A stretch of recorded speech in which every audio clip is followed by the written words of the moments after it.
Bruno Chazat, je suis bassiste. J'ai rejoint le conservatoire de Villeneuve-sur-Lot en 2015. Je suis donc pédagogue, mais également musicien depuis une trentaine d'années. Je joue de la basse piccolo et de la basse 4 cordes.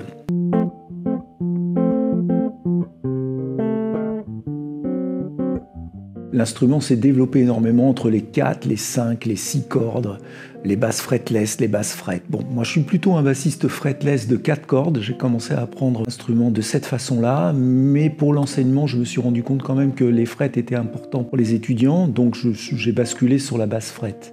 Alors je joue exclusivement de la 4 cordes, basse traditionnelle, mais aussi en basse piccolo. Alors la basse piccolo, c'est la basse que j'ai là avec moi actuellement.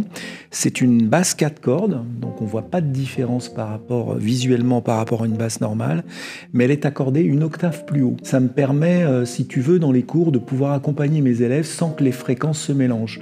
Parce que lorsque tu mets deux basses ensemble, les fréquences sont très bourdonnantes. On a du mal à discerner les deux instruments. C'est un instrument que j'aime beaucoup. Je me sers énormément de cet instrument-là parce qu'il est très peu joué, donc il n'y a pas de repères d'artistes.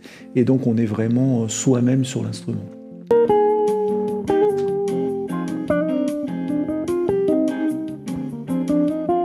Tout dépend, j'allais dire, de l'heure et de la saison.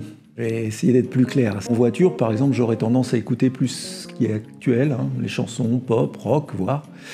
Et puis plus avance la nuit, plus je vais être attiré par le jazz.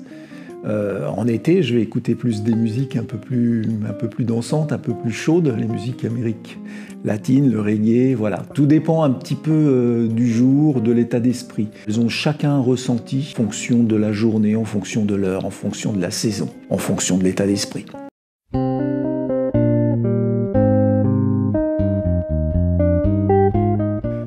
L'art fait partie de la vie, je pense que c'est très important d'éveiller la curiosité. On a un monde un petit peu difficile et la musique aide un petit peu à nous sortir de tout ça, d'aller vers le haut. L'étudiant qui va rentrer au conservatoire va déjà avoir un état d'esprit ouvert à la culture, à l'art, et c'est quelque chose de magique, c'est quelque chose qu'il faut préserver.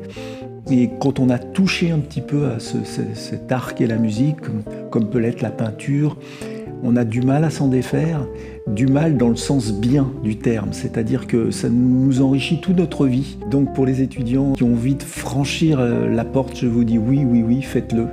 Faites-le parce que ça va vous apporter énormément, beaucoup plus que vous ne le pensez.